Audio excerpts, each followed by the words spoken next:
Good afternoon and welcome to today's Downing Street coronavirus briefing. I'm joined remotely by Professor Stephen Powis, the National Medical Director of the NHS, and by Deputy Chief Medical Officer Professor Jonathan Van Tam. Before turning to progress on vaccines, I'd like to go through the latest data. The latest average number of new cases each day is now 22,287. And I'm glad to say that that is just down on the 24,430 a week ago. I want to thank everybody for doing their bit during this lockdown. And taken together with the Office for National Statistics survey that was published at lunchtime, these figures are promising and they show that the second peak is flattening. But we must keep our resolve. There are today 16,409 COVID patients in hospital across the UK, and sadly, yesterday, 511 reported deaths. This is a virus that has cast a shadow over this incredibly difficult year. And we've always known that the best long-term answer will be the ray of light provided by a vaccine. After clean water, vaccines are the most effective public health intervention that has ever been devised by mankind. They are how we eradicated smallpox and how we're on the brink of eliminating polio.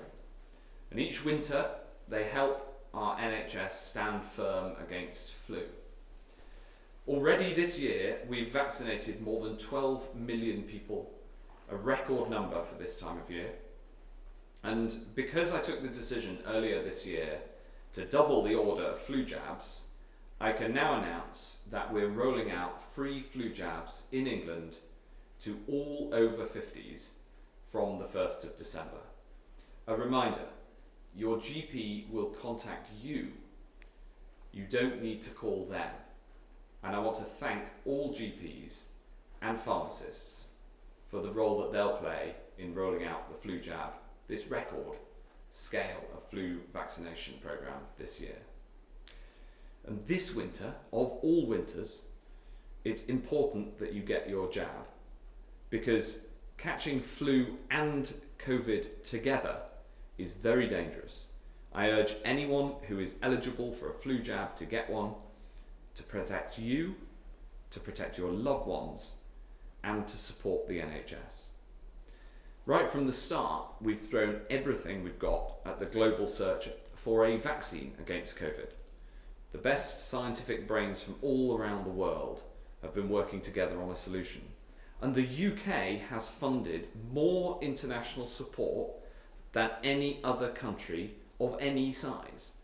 We should be very proud in this country of the part that we've played to find a vaccine for all of humanity.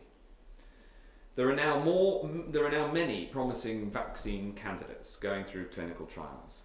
And over the past few weeks, we've seen encouraging results from phase 3 trials from Moderna and Pfizer-BioNTech, and from the phase 2 trials of the AstraZeneca-Oxford vaccine. And today we have more positive news. Pfizer-BioNTech announced this morning that it has submitted for emergency use authorization from the FDA, based on phase 3 data, which shows the vaccine is 95% effective with no serious safety concerns. Here in the UK, the first step of authorising a vaccine is for the government formally to ask the independent regulator, the Medicines and Healthcare Products Regulatory Agency, or MHRA as it's known, to assess its suitability. The MHRA, which acts for the entire UK, is one of the world's most respected regulators. And I can confirm that the government has formally asked the MHRA to assess the Pfizer-BioNTech vaccine for its suitability for authorization. Pfizer-BioNTech have already begun supplying data to the MHRA and will submit their full data in the coming days. I want to stress that the MHRA is rigorously independent and any questions around their process are entirely for them. This is another important step forward in tackling this pandemic. If a vaccine is approved, it will of course be available across the UK from our NHS, free at the point of delivery, according to need, not ability to pay.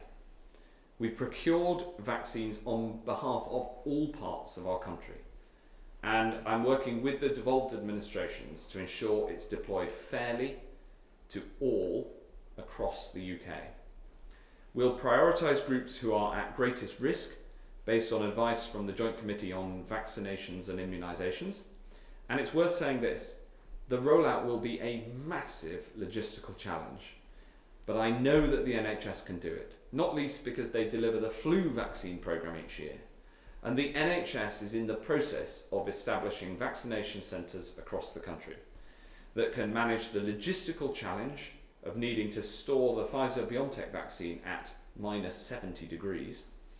In addition, it is establishing vaccination hubs in hospitals for NHS staff. These two routes are likely to comprise the bulk of the campaign this side of the new year. Then there will be a community rollout involving GPs and pharmacists. Last week we asked GPs to sign up to deliver local services, and I'm really grateful that so many are coming forward.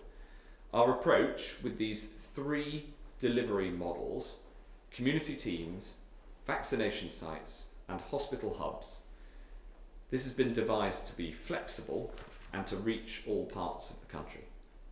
And I want to thank in advance this huge team, the organisers, the vaccinators themselves, and all of the admin and logistical staff who are going to be working so hard to make this happen. I know everyone wants to know about the timing and the speed of the rollout.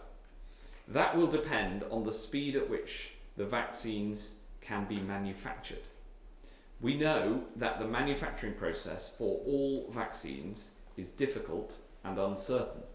So I've asked the NHS to be ready to deploy at the speed at which the vaccine can be produced. What I can say about timing is that if, and it still is an if the regulator approves a vaccine, we will be ready to start the vaccination next month, with the bulk of the rollout in the new year. We're heading in the right direction, but there is still a long way to go. Coronavirus remains a grave danger right now. So we must all keep doing the things that we know blunt the force of this lethal virus. Hands, face and space, and if you have symptoms, get a test. And help keep everyone safe until the science can help to see us through to the other side. I'm now going to hand over to Professor Powis to take us through the data. Professor Powis. Thank you, Secretary of State. And today I only want to show a single slide, and that is a slide that I've shown you previously concerning hospital inpatients in England.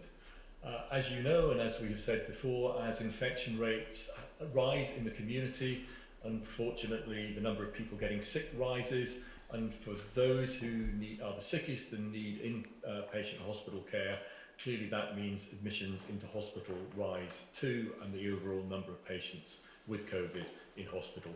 And you can see that as we went from a low point in August, infections in the community have been rising through September, October and November, and that has meant that the number of patients in England has risen. You will see that it stands now at 14,479, and when I presented this slide 8 days ago at the press conference last Thursday, that was about 1,800 less, so we've seen a rise of around 1,800 in those 8 days. You will see from this slide that in the last few days, right at the very right end of the graph, there looks as if there is a levelling off. So that is just a few days data, and it's important not to read too much into it yet. We need to see data over a few more days and into next week. But again, as I've said before, it takes 2 weeks and beyond that before we see any effects of the reduction in infection rates in the community translating into a reduction in admissions and the number of inpatients. As the Secretary of State has said, we are starting to see evidence that as a result of restrictions, infection rates are falling. So it will be important over the next week or so to look at hospital data to see whether that translates, as we hope it will do, into a flattening and hopefully a reduction in the number of inpatients. We are not yet in winter. NHS gets busy as we get into December and into the first months of the new year. And it's really critical that we keep the number of patients with COVID in hospital down, because it's by doing that that the NHS can ensure that its services are up and running everywhere, that it can treat patients who have other conditions as well as all our COVID patients.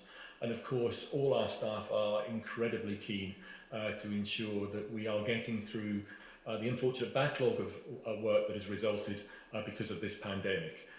So I want to reiterate the importance of us all keeping to the advice, the restrictions that are put in place, because it is by doing that that we can best help the NHS to do the job that it always does, which is to provide care for all the citizens of this country. Thank you, and back to the Secretary of State. Thanks very much to Professor Powis, and now we'll go to the first question. The first question is from members of the public, and we turn to Stephen from Weybridge. Stephen. ONS stats show us that Black and Asian communities are disproportionately affected by COVID-19.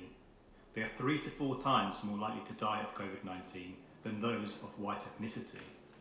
As such, will these communities be given vaccine priority after NHS workers, the elderly, and those with pre-existing conditions? Thanks, Stephen. This is an absolutely critical question, and one that the Joint Committee on Vaccinations and Immunisations that advises us on the clinical prioritisation for vaccines has looked at very carefully. And I'm going to turn to Professor Van Tam in a moment, because he has been doing the work on this with them and talking to the Joint Committee on this question. But the overall assessment that they have come to so far, based on the information that they have and the interim analysis, which will be updated when the full data is available, is that the most important determining factor in your risk is your age, and of course the need to protect those who are in turn looking after the most vulnerable, the NHS staff and social care staff. And that's the assessment that the JCVI has come to. I'll ask Professor Van Tam now to set out more details. Yes, thank you very much. There is really relatively little to add to the Secretary of State's answer. It is definitely something that JCVI have considered. It is definitely the case that far and away the biggest risk factor for the likelihood of a bad outcome from COVID-19 is age, followed by the presence of comorbidities, that is, chronic underlying illnesses that place you at higher risk. And we do know that a very significant proportion of the unfortunate but true signal we see in Black and minority ethnic groups is driven by the presence of comorbidities that occur at an earlier age. And because the JCVI is very clear already in its provisional priority list that it will be targeting people according to having underlying risk conditions, then they believe that that is the right approach. And I would support that and say that what is now really important is that the vaccine is accessible to all communities, irrespective of their ethnic background, and that people come forwards and that when they are called and that uptake is very high. These are going to be critically important things as we move into a new phase of actually being able to deliver a vaccine programme in the early months of next year. Over. Thank you very much, Professor Van Tam. Now we turn to Claire from Birmingham. Claire's question is, I'm a single parent family who works full-time as a key worker and I will not be paid by my employer. What support is there for working families whose children have to isolate? Thank you, Claire. Another incredibly important question. And we have put in place a system of support so that if you have to isolate and you are eligible for benefits and universal credit, then you can access a £500 support payment for the period that you have to isolate for. And I know that many thousands of people have benefited from that support and that payment so that they can do the right thing, because the self-isolation that's required when you either test positive or a close contact is such an important part of stopping the spread of this virus. Thank you, Claire, for your question. Now we'll turn to Hugh Pym from the BBC. Thank you very much, Secretary of State. How strict will restrictions have to be in England after December the 2nd, and over how many days might there be some relaxation during the Christmas season? Thanks, Hugh. We're doing the work on what happens after December the 2nd right now. It's still too early to tell, although we can see from the data out in the last couple of days and also from the ONS survey out today that this is clearly flattening. The peak is clearly, we're clearly near the peak of this second increase and the second wave. So what I'd say is I'm afraid we still haven't made those decisions. Over Christmas, I know how important it is for people that we have a system in place, a set of rules that both keeps people safe, but also allows people to see their loved ones. And many people have family in different parts of the UK, so we're working with the UK government and the 3 devolved administrations to try to have a consistent set of rules across all 4 nations, so that it's easier for people to travel and to see their loved ones. But there will have to be rules in place because we still want to, obviously, we want to keep people safe as well. Can I ask a follow-up to? Yes, please do. Steve Powis on. I mean, how worried are you both, or one of you, how worried are you about a lifting too much and resulting in too much pressure on the NHS going through January? Well, maybe Professor Powis can answer that question. Yeah, thank you, Hugh. And clearly, as I said, it's important for the NHS that we get infection rates down, because then we can take pressure off NHS services as we go into the NHS winter in December and onwards. So as I've said previously, the government will be lifting the current restrictions on December the 2nd, but I am sure we will not be going back to normal. Further restrictions will be required. It's important for us that we see numbers of admissions stay down. The public once again has responded this time round as it did in the spring. We want to ensure that we keep those gains and we keep the pressure off the NHS, but as is quite right, the decisions as to which particular measures need to be in place needs to be a decision for our elected representatives, based of course on the data analysis and what the figures are showing us. Thanks very much. The next question from Thomas Clark at ITV. Tom. Thank you, Secretary of State. As you say, the numbers from the ONS survey today do show the outbreak levelling off on average across the country. But in London, the South East, the east of England, the numbers are still going up. It does beg the question, although it's early days, for the lockdown impact. Does the outbreak have to be flat or falling in all areas for us to safely ease lockdown restrictions before Christmas? Well, Tom, I very much hope that the numbers will start to fall. We've seen that levelling off that you describe. We've seen the change in trajectory in all parts of the country, in all parts of England, I should say,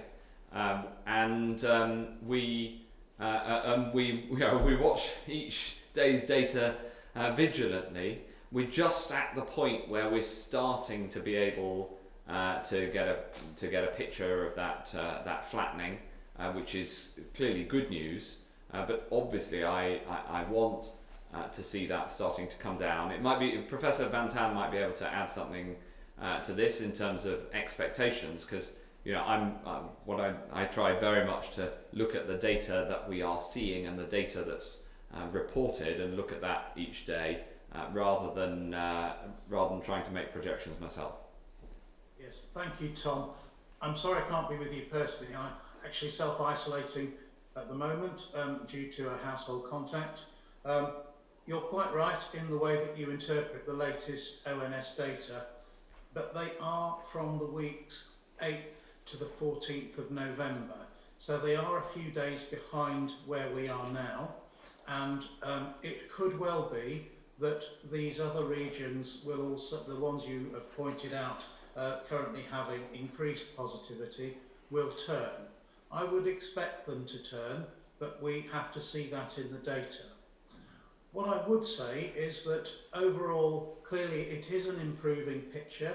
These are very early signs that the epidemic is beginning to level, but we should be cautious about interpreting that. And, you know, please everyone remember that it just takes a few seconds to create new infections through unneeded close contact.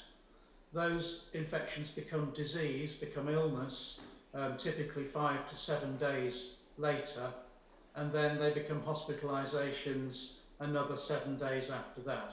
So, you know, you can lose this in just a few seconds, and we're not at the end of the prescribed lockdown period at the moment. Every single one of us has to keep up the pressure on this virus and push down on it as much as we can right to the end of the period. Bearing in mind that when we get to the end of that period, actually we see the fruits of our actions a few days, a couple of weeks later. And this is really important. Don't give up on it now. Thank you. Over. Thanks very much, Tom. The next question from Ben Kentish at LBC. Thank you, Secretary of State. I wanted to follow up on Hugh's question, because Sage say that for any day of easing of restrictions over Christmas, we'll need 5 of tougher restrictions to make up for it. Today we heard that any easing over Christmas could lead to tens of thousands, more deaths. That likely means more cases. That likely means hundreds more deaths. As Health Secretary, do you believe any easing of restrictions just for Christmas is worth it, given the huge costs involved? And if I could just ask you a second question, Health Secretary. Many people watching this would have experienced bullying in the workplace, and they might have hesitant to come forward because of a fear that people in powerful positions simply get away with it. What would your message to them be today? And just very, very quickly to Professor Van Tam. Professor, if you could say in percentage terms now what you believe the chances are of a vaccine being deployed in the UK this year, would you be able to put a figure on that? Thank you very much. Well, thank you. Thanks for those 3 questions, Ben. If I take the first one first, and then I'll ask Jonathan Van Tam to come in. When it comes to Christmas, I understand that as the most important holiday in our year, what an emotional attachment people have to seeing their family over Christmas. Of course I do. And so we are looking for ways to allow that to happen, but also in a way that is safe. The question of how quickly the virus recedes when it's gone up depends on what you get the R down to. So there isn't a fixed figure. And the question is the action that we take. And we also have the much expanded mass testing that's available now. But we are going to take of course we're going to take an approach that keeps people safe, as well as recognising the importance of Christmas and the importance of seeing our loved ones over Christmas. On the question you asked about the Home Secretary, the Prime Minister's made his statement. The Home Secretary has apologised for the upset caused, and I think what I would say is I think it's incredibly important that everybody is treated with respect in all circumstances. If I ask JBT to answer the third of your questions. Thank you, Secretary of State. I think I'll just add a little bit of colour to the question about Christmas first, and say, look, the government clearly wants to give us a break to some extent at Christmas. We as citizens all want something of a break. But there are no magic numbers about, you know, one day of Christmas, end days of payback in terms of lockdown. It's partly about the proportionate measures that the government will take in allowing us to have a sensible Christmas. But it's also about whether we comply and whether we follow the rules that are then put in place for that period. And if people don't, then the first scientific principle is that things will go back up again. And that's really, I think, the key message, that there's a dual responsibility here, and there's no magic number about how many days this is going to cost us. So we shouldn't frame it that way. On your second question about certainty about vaccines before Christmas, we do have a certain readout on the Pfizer-BioNTech vaccine, which we have contracted to obtain for the British people. We are waiting the MHRA authorisation, or at least consideration of whether it can authorise the vaccine.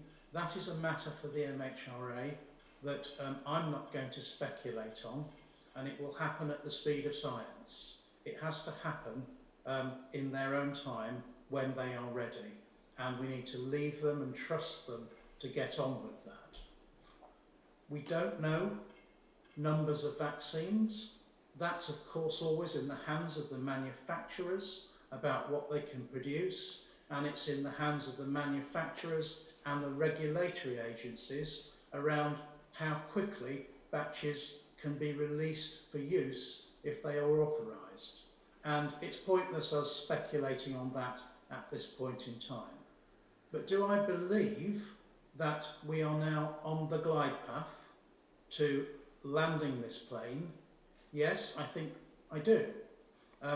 Do I accept that sometimes when you're on the glide path, you can have a side wind and that the landing is not, you know, totally straightforward, it's totally textbook? Of course, and this is the real science world that we live in. But yes, I think we're on the glide path. Over. Thank you very much. Next question is from Chris Smith at the Times. Chris.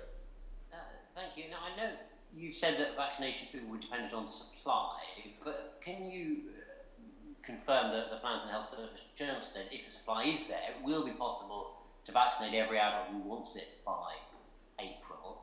And those plans suggested that all vulnerable groups would be vaccinated by the end of February. And if so, would that mean that by March, although the pandemic would not be over, that you would see a reduction of hospitalisations that would mean there would therefore be no need for restrictions specifically to protect the NHS? Well, it's a very important question. There are all the uncertainties that Professor Van Tam's just set out.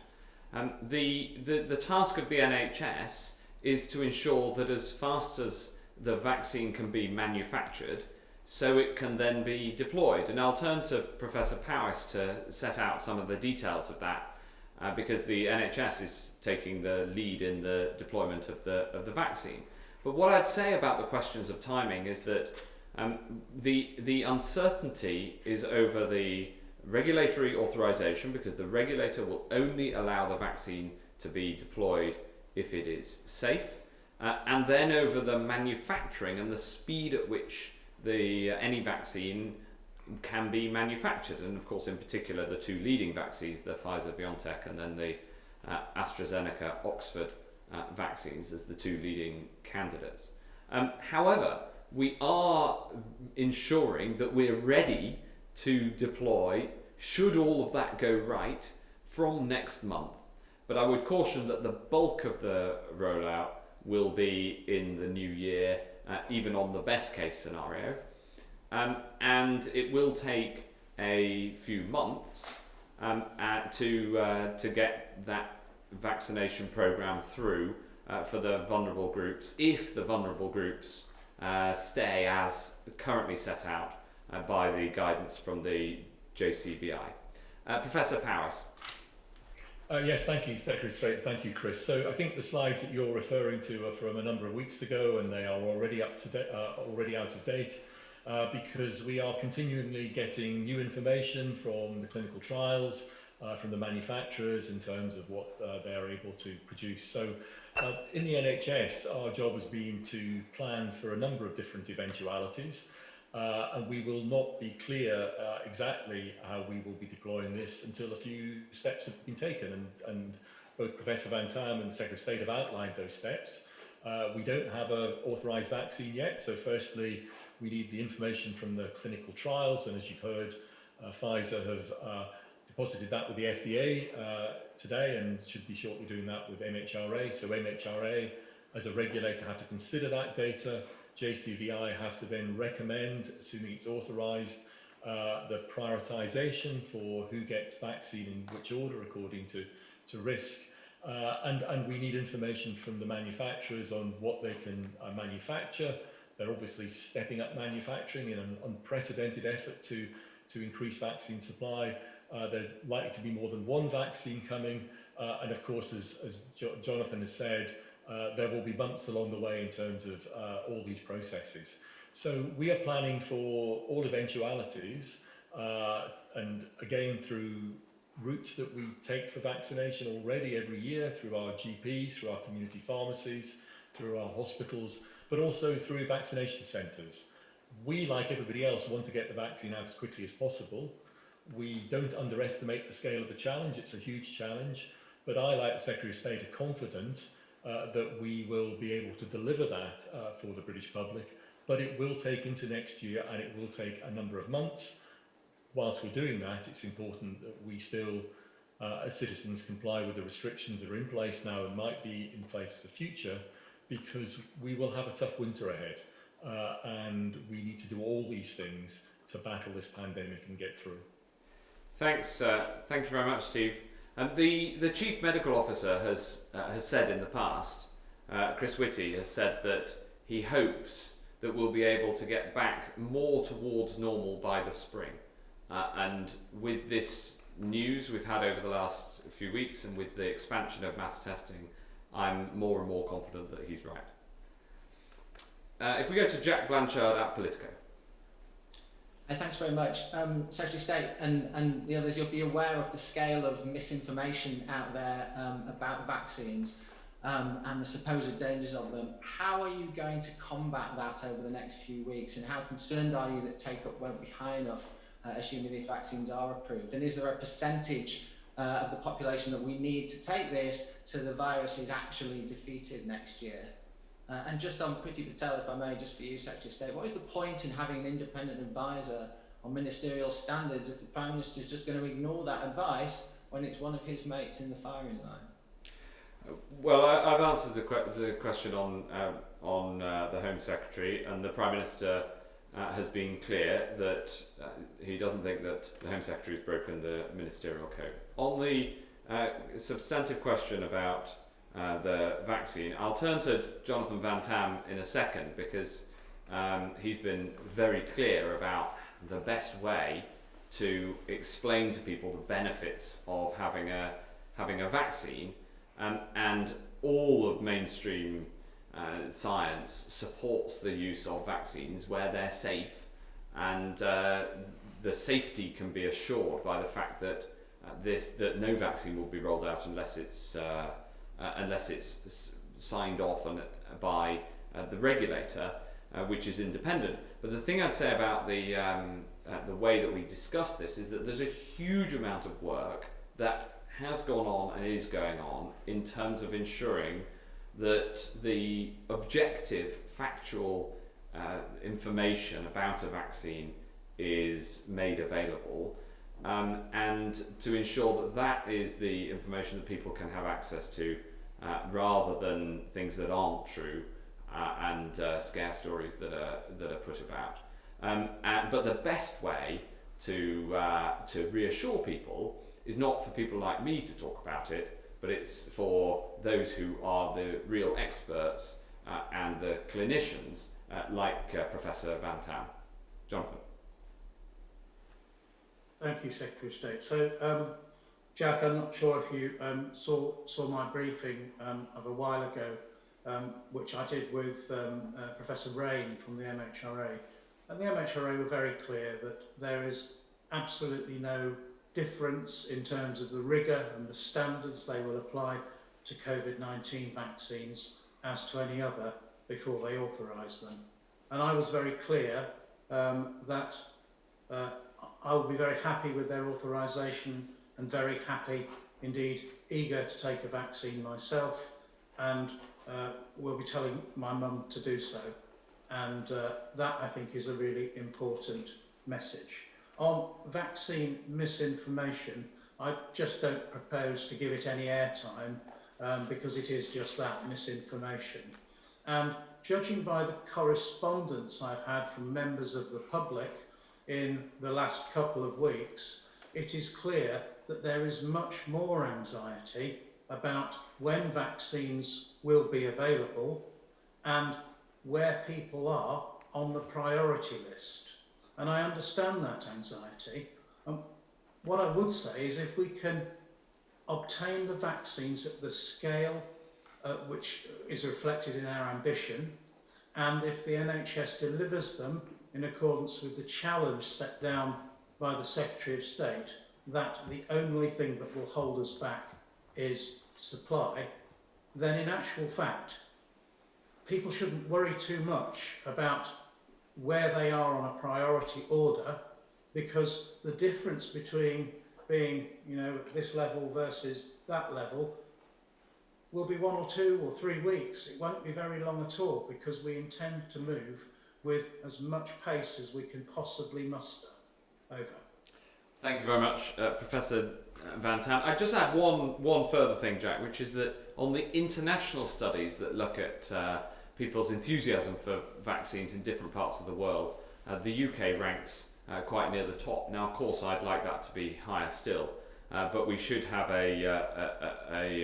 we should have confidence in our scientists and our clinicians that given the thousands of people that these vaccines have already been trialled on. Percentage we need for take-up?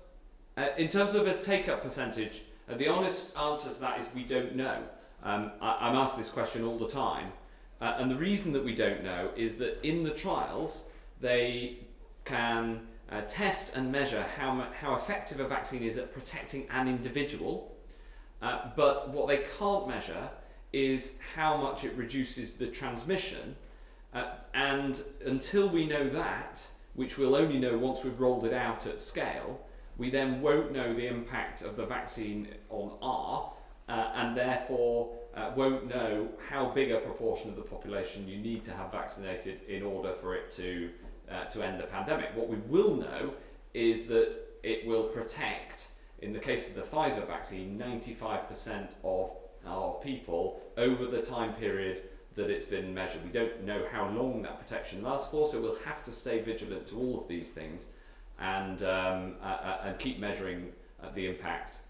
But the good news is that we've seen over the last 2 weeks some really very promising results, both from the Pfizer-BioNTech vaccine and from the AstraZeneca-Oxford vaccine, and that means we're now able to plan with increasing confidence this rollout by the NHS. Thanks, Jack. Finally, Will James from Reuters. Hi, thank you. Secretary of State, I wondered if you could tell us what assurances you've been given by the Medicines Regulator about how long their process might take. Is this something we could expect a decision from next week or the week after? Secondly, also, you've talked a lot about the importance of Christmas. It's clearly a holiday that you enjoy too. What are your plans? Well, my plans at the moment are to have a small family Christmas, maybe with my father-in-law who lives on his own and is in our family bubble. That would be allowed under the existing rules, and I'm very respectful of the work going on, which is being led by others to see if we can get a UK-wide approach. So that's why I'm reluctant to comment any more on what the Christmas arrangements might be, because I just think it would be such a boost to the whole of the UK if the 4 nations, each responsible for healthcare in a devolved way, can come together and agree a set of arrangements that's both safe and careful and sensible, but also allows allows families to see each other at Christmas. On the MHRA question, it is absolutely a question for them how long they take. I'm not going to prejudge that at all. And in fact, I took the trouble in the opening statement to say that questions around their process are entirely for them. I hope you'll respect that because I don't want to even give any impression of trying to impinge on their independence. It wouldn't work anyway, even if I tried. And so I can't answer that question. But what I can do is say that given the Pfizer-BioNTech application in the United States to the FDA, that has given us the confidence, and with their data releases over the last few days, that has given us the confidence formally to start the process here, which by law first requires the government to ask the MHRA to consider an authorisation, and I'm delighted that we've been able to announce that today. Thanks, Will. Thanks all for the questions, members of the public, members of the press. Thank you for Professor Van Tam and Professor Powis for also ably fielding questions virtually. And that concludes today's coronavirus briefing.